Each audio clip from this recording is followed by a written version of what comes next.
Para sahabat, revisi Undang-Undang Desa tentu belum final, meskipun hasil kerja Badan Legislatif sudah diparipurnakan beberapa hari yang lalu.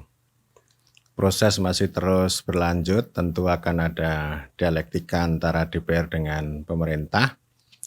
Dan yang lebih penting dari hari-hari kemarin, sejak Januari sampai bulan-bulan kemarin dan tentu yang akan datang pasti akan kontestasi. Jadi revisi itu ya pasti mengandung kontestasi antara kepentingan, pendapat, akal sehat, moral, nilai dan seterusnya. Ada banyak aktor yang pasti akan berkontestasi, entah itu institusi maupun pribadi, baik itu para anggota legislatif, orang per orang, bisa fraksi, nanti juga pemerintah yang akan hadir untuk menanggapi DPR. Tentu juga ada kepala desa, perangkat desa, ada pengamat atau ilmuwan, ada netizen, warganet, ada pula orang-orang yang mengatasnamakan sebagai rakyat desa atau masyarakat desa, yang tidak sedikit mereka melakukan penolakan terhadap kerja-kerja balak maupun usulan kepala desa. Ada juga mahasiswa yang mendukung atau diam-diam, tetapi juga ada mahasiswa, misalnya asosiasi mahasiswa hukum tata negara yang ikut menentang keputusan balik untuk 9 tahun masa jabatan kepala desa. Saya kira ini kontestasi hal yang wajar, normal. Jadi ada transaksi juga hal yang biasa.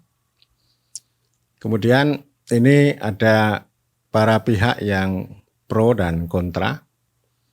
Kalau di media pasti yang banyak yang kontra, media konvensional, media massa juga sangat kontra terhadap usulan kepala desa, perangkat desa maupun keputusan badan legislatif. Itu saya kira sudah saya bahas sebelumnya. Tidak sedikit orang, termasuk pengamat, mengatakan bahwa 9 tahun masa jabatan kepala desa itu tidak benar. Ya, tentu alasannya sangat banyak. Saya sering mengatakan bahwa membuat alasan mengapa 9 tahun itu sangat mudah, tetapi membuat argumen untuk menolak 9 tahun itu jauh lebih mudah.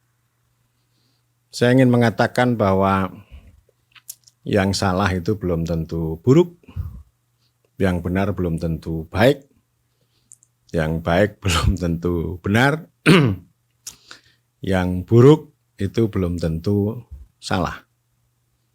Ya, itu kan soal kebajikan ya.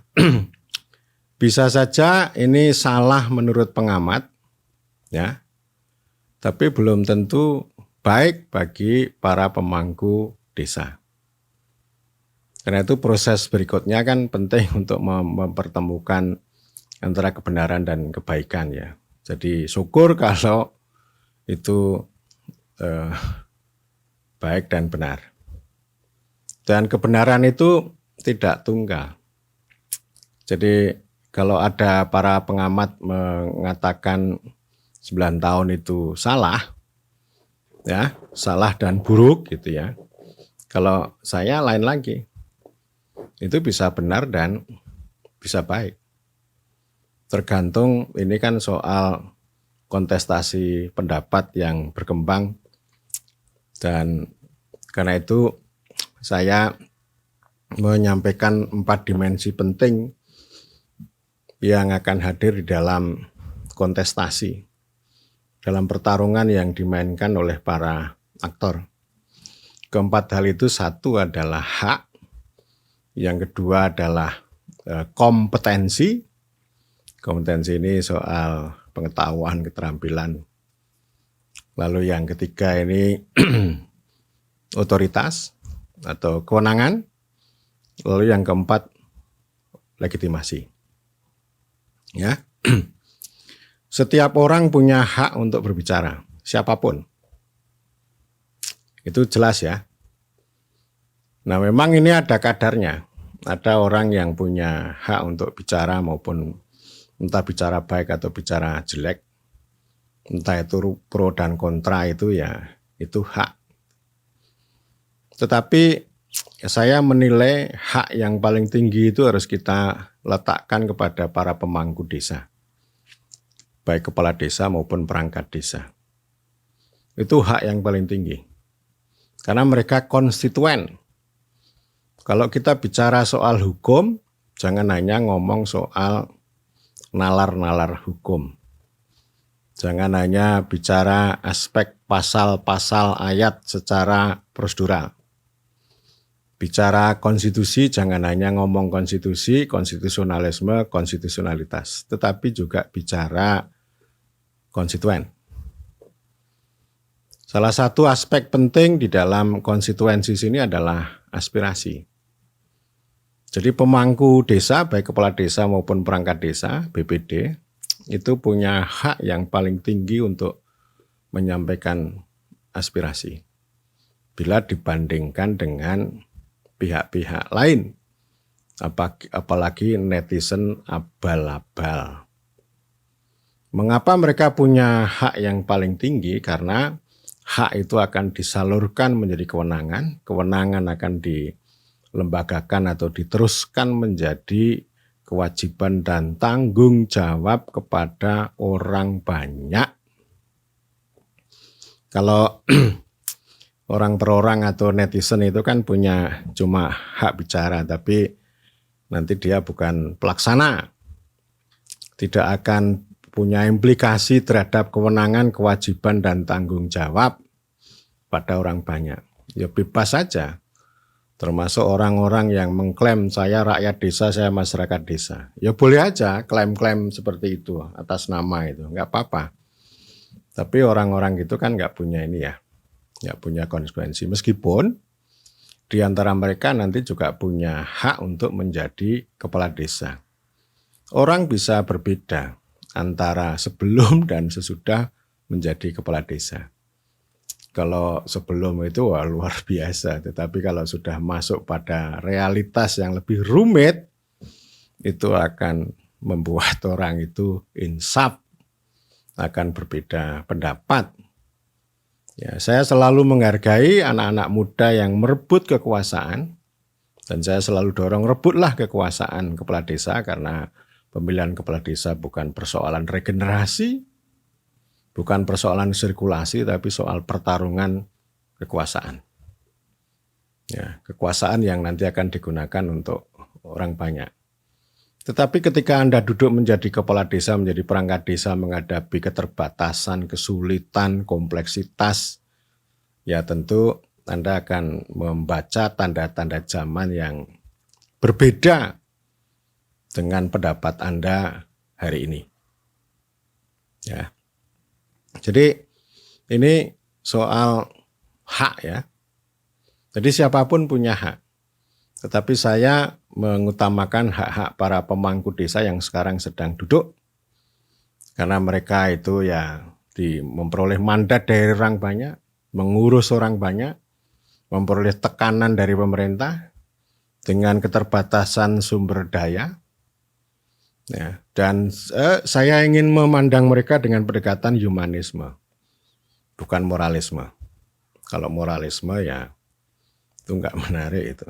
Biarkan moral itu menjadi ajaran yang untuk mengendalikan diri.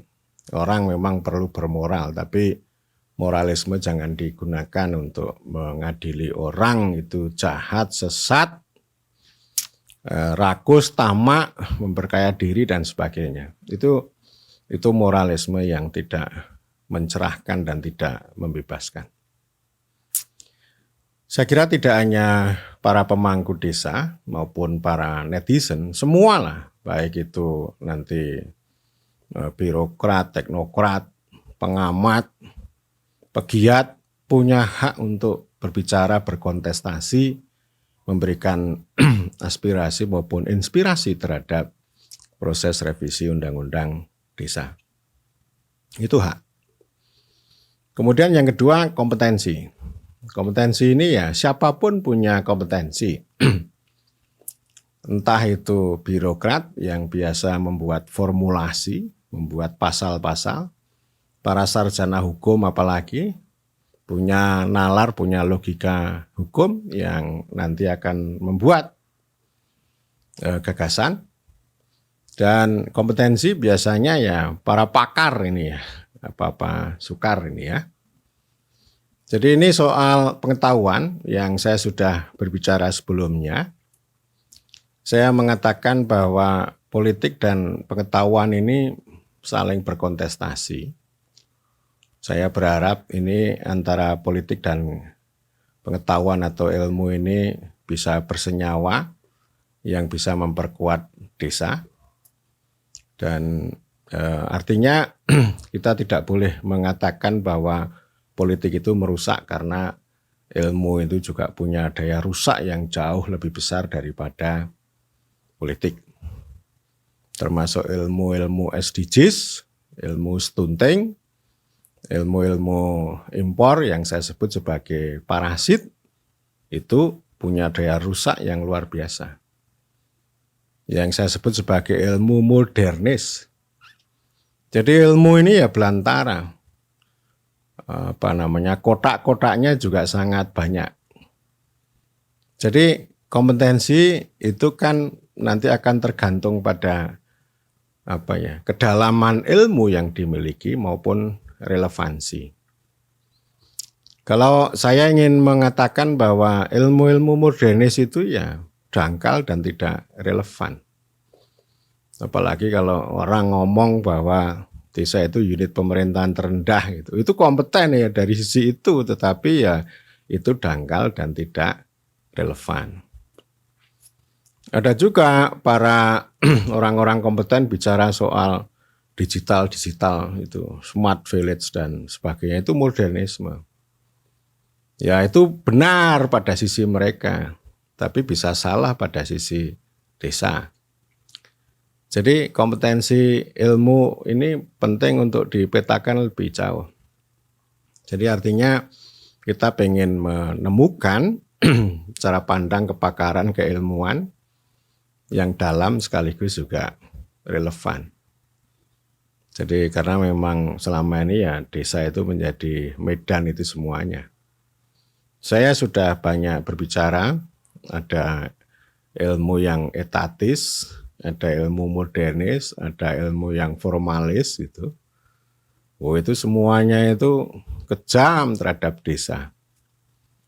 Jadi saya sebut sebagai ilmu-ilmu yang bukan memperkuat desa tetapi justru melemahkan dan merusak desa. Tetapi mereka tidak pernah merekomendasikan pelenyapan atau pembubaran desa.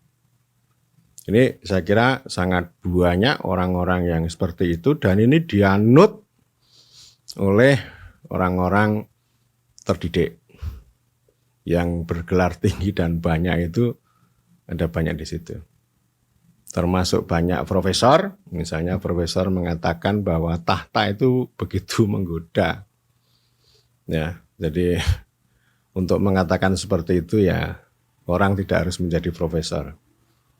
Dulu simbah saya itu yang tidak sekolah juga bisa punya pesan moral semacam itu dan tidak harus disampaikan oleh seorang profesor. Saya ingin mengatakan bahwa orang-orang yang kompeten ini ya tadi yang dangkal dan tidak relevan itu istilahnya kata lainnya ilmuwan atau profesor rupa-rupa. Rupa-rupa itu artinya ya tidak tahu terhadap apa yang diketahui, sekaligus juga memberi tahu terhadap apa yang sudah diketahui dan tidak penting untuk diketahui. Ini banyak nih gejala semacam itu ya. Dan apalagi yang orang-orang yang berhaluan modernis ini. Nanti mereka itu sering menyalahkan desa. Kalau ini tujuan-tujuannya tidak sampai, maka desa itu yang akan disalahkan. Oh, desa itu tidak kompeten. Jadi soal kompetensinya desa itu adalah kemampuan menjalankan nalar perangkat aplikasi yang modernis menurut ukuran-ukuran modernis, termasuk standar pelayanan minimal, stunting, SDGs desa, smart village. Jadi artinya kalau tidak mengikuti standar itu, desa akan dianggap goblok, salah, dan buruk. Itu ya. Jadi ini soal kompetensi ini ya penting dipetakan. Jadi artinya kita harus menemukan ilmu yang betul-betul konstruktivis. Ya, konstruktivis itu ya penting untuk melihat realitas desa itu secara lebih jernih, utuh dan dalam, bukan dari pikiran-pikiran mereka. Ada orang yang mengkritik saya, ini kan cuma surveimu sendiri, pendapatmu sendiri. Tetapi saya punya klaim ya, saya memiliki kompetensi yang lebih dalam dan relevan daripada Anda, daripada orang-orang yang keluar di TV itu lalu bengak-bengok mengkritik desa.